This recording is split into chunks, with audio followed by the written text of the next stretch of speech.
Halo Sobat YouTube semuanya, selamat datang di channel Praktisi Forex ya teman-teman. Oke, pada kesempatan kali ini kita akan belajar trading Forex bareng lagi ya sama teman-teman semuanya. Dan materi kali ini kita teori ya teman-teman. Video terakhir yang kemarin kita sudah praktek, kita balik teori lagi kayak gitu teman-teman semuanya. Oke, karena di sini ketika saya melihat komentar dari teman-teman semuanya, itu saya yakin 99% atau bahkan 100% dari komentar teman-teman itu adalah sebagai trader retail.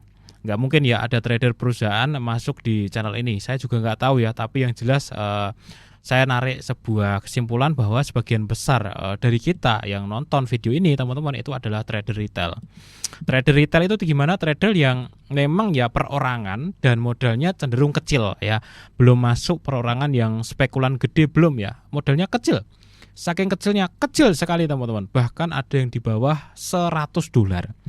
Nah, teman-teman semuanya, buat teman-teman yang merasa masuk golongan trader retail, dalam artian ya individual mainnya, nggak pakai tim, nggak pakai kru ya, nggak pakai tim ya intinya, individual, kemudian mainnya adalah modal kecil ya, tradingnya modal kecil, berarti masuk kategori trader retail. Nah, masalahnya trader retail itu banyak sekali yang gagal. Gagalnya itu karena beberapa hal. Nah, itu karena 4 hal dan ini juga sering kali tidak sadar gitu. Saya akan bahas satu persatu masalah trader retail, dan kalau teman-teman ternyata punya salah satu di antara masalah keempat ini, teman-teman bisa segera selesaikan biar jadi trader retail yang sukses ya, meskipun jumlahnya memang sedikit sekali seperti itu. Oke, kita akan bahas 4 masalah utama trader retail, tapi sebelum itu seperti biasa kita simak dulu untuk promo yang satu ini. Buat teman-teman yang mau trading forex, jangan lupa sama Broker XM, broker forex terpercaya teman-teman. Dan ini ada program cashback namanya dari 15 Desember 2025 sampai dengan 15 Januari 2026. Nah, intinya adalah teman-teman semakin sering trading semakin untung. Kenapa? Karena di lot teman-teman itu akan dapat cashback. Caranya daftar dulu ya di Broker XM, linknya tak taruh di deskripsi video. Kemudian teman-teman deposit dan lakukan trading. Nah, ini teman-teman contohnya ya, untuk 0 sampai dengan 2 lot itu belum dapat cashback. Tapi kan teman-teman nanti entry terus ya. Nah, dari 3 lot sampai dengan 5 lot, teman-teman dapat $2 per lot. Sampai dengan ini teman-teman ya, 50 lot itu teman-teman per lotnya dihitung $5 per lot. Ini ya, di atasnya $6 per lot, dan 76 lot lebih teman-teman bisa dapat $7 per lot ya. Jadi komisinya nanti semakin banyak. Ketika untung teman-teman ya dapat untung dari trading plus dapat cashback juga. Nah, ketika rugi teman-teman kalian ya, ketika rugi juga ada cashbacknya juga gitu. Karena setiap entry teman-teman nanti dihitung bisa dapat cashback seperti itu. Nah, kalau ada yang mau daftar, di linknya di deskripsi video, informasi selengkapnya nanti kunjungi langsung di websitenya seperti ini ya. Oke teman-teman, masalah yang pertama, karena belum mapan jadi tertekan. Tradingannya itu tertekan teman-teman, karena belum mapan. Ya, ini adalah masalah pertama, masalah psikologisnya nggak bisa santai ya teman-teman. Kenapa nggak bisa santai? Banyak sekali yang terjun ke dalam trading forex teman-teman semuanya. Nganggur. Selain nganggur gimana? Duitnya cuma dikit. Selain itu gimana? Kebutuhan bulanan belum tercukupi dengan baik. Akhirnya apa? Tradingnya tertekan teman-teman. Karena belum mapan, trader retail itu banyak sekali yang tertekan tradingnya. Tertekan karena apa? Harus profit. Harus cepat dapat duit. Ya, cepat WD. Nah, akhirnya yang kayak gini ini memaksa kita untuk entry, buy sell, padahal belum ada signalnya. Apakah ini masalah? Masalah besar teman-teman. Jadi saya pun teman-teman dulu juga kayak gitu. Awal-awal trading, sok-sokan full time trading lagi. Akhirnya benar-benar merasa tertekan gitu. Akhirnya saya sadar gitu, kalau market ini tuh nggak bisa saya paksa. Karena market itu nggak bisa saya paksa naik atau turun, berarti saya narik sebuah kesimpulan, trading ini sama sekali nggak bisa saya targetin. Nggak bisa. Makanya teman-teman, faktanya saya ya tiap bulan itu kadang cuma 1% kalau pas kecil banget, kadang 3% pas kecil banget, pas ideal ya dapat 5%, pas bagus-bagusnya bisa dapat 10% sampai 15%, tuh gede banget per bulan dengan modal sekitar $20.000. Jadi karena belum mapan, banyak sekali trader yang trading kondisi keuangan kurang, bahkan banyak utang, akhirnya tertekan. Ini adalah masalah teman-teman. Jadi kalau saya suruh milih sekarang ya, alhamdulillah bulanan udah cukup dari banyak sumber kayak gitu ya. Jadi tradingan saya bisa tidak tertekan. Tapi kalau teman-teman merasa masih nganggur, kebutuhan dan lain-lain belum ada, mendingan kerja dulu bro. Ataupun ya kerjalah, cari duit dan lain sebagainya. Karena nggak bisa, faktanya saya dulu nggak bisa teman-teman. Kalau trading tertekan dengan kebutuhan itu nggak bisa sama sekali. Yang masalah yang kedua adalah modal terlalu kecil. Apakah modal terlalu kecil ini masalah? Masalah. Karena modal terlalu kecil itu tidak bisa memenuhi keinginan kita gitu. Keinginan kita kan sejatinya ya duit itu gede, udah pasti. Itulah alamiahnya manusia ya. Maksudnya ya gimana? Wajarnya manusia kan pengen duit lumayan kan. Lumayan pengennya. Nah, modal kecil itu nggak bisa mencukupi itu. Contoh, modal $100. Kita kan pengennya pasti ya dalam hati kita ya jadilah $400 lah kayak gitu.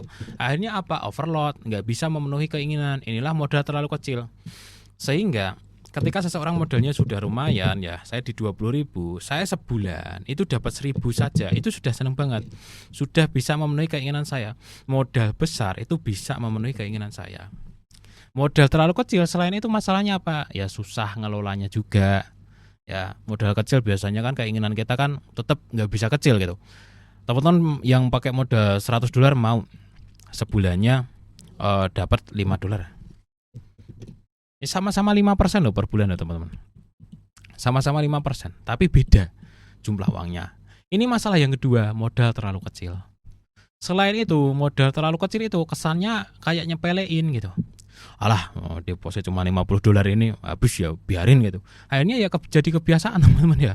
Alah, biarinlah habis-habis sekalian, nanti deposit lagi gampang, kalau gajian deposit lagi. Akhirnya jadi kayak main slot teman-teman. Receh gitu. Jadi kalau teman-teman nanti pakai modal terlalu gede ya itu lebih serius sih ya gitu. Jadi pakai modal lah yang ini teman-teman, modal kecil untuk belajar dulu, kalau bisa seriusnya nanti pas modal gede karena perlakuan ke akun itu beda.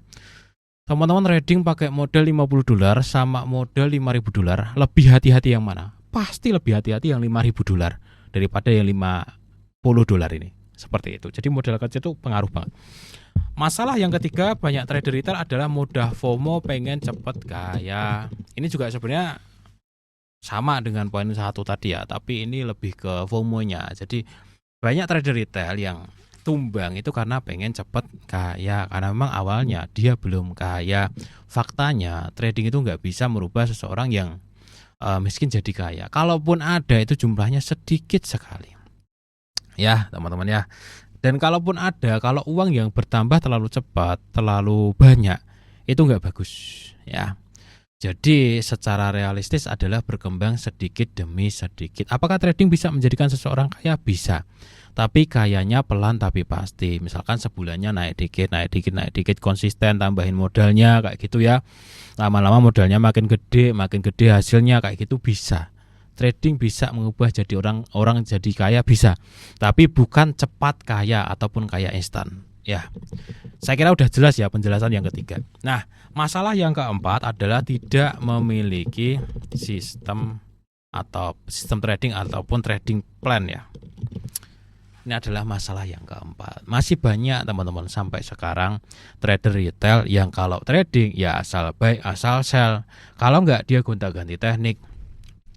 Dia hari ini nonton tradingan si A diikutin tekniknya, besok nonton YouTube si B diikutin tekniknya, kayak gitu terus ya teman-teman. Yang akhirnya ya dia nggak punya sistem trading yang jelas. Itu masalah yang keempat. Ini adalah beberapa masalah utama trader retail. Kira-kira teman-teman masalahnya di mana? Apakah memang psikologinya yang tertekan karena belum mapan? Apakah modalnya yang belum ada? Apakah mindset kalian yang salah? Ataukah tekniknya? Karena ya berulang kali saya bilang untuk bisa menghasilkan uang dalam dunia trading itu harus punya ketiganya. 1, modal gede. Modal gede 2 nggak bisa teknik ya percuma. 2, teknik matang atau sistem ya. Atau trading plan sama aja. Ketiga, psikologi terjaga. Jadi kalau kurang dari salah satu ini ya nggak bisa gitu. Harus ketiga-tiganya. Bang modal gede, tekniknya nggak ada ya habis. Teknik ada, modal gede, psikologinya kacau, ya habis. Psikologinya bagus, nggak bisa teknik, ya nggak bisa ngasilin uang. Gitu ya. Tekniknya bagus, psikologinya ada, modalnya kecil, mungkin bisa, cuman jangkanya lama sekali. Gitu ya teman-teman semuanya. Jadi ya sampai di sini ya, sampai akhir tahun ini teman-teman sudah mulai tahu ya kekurangannya di mana. Nanti teman-teman bisa perbaiki sendiri seperti itu ya. Oke, teori kali ini cukup sekian ya teman-teman, singkat, simpel ya, singkat padat jelas ya. Mudah-mudahan bermanfaat deh. Nanti kita akan lanjut praktek lagi di video yang selanjutnya.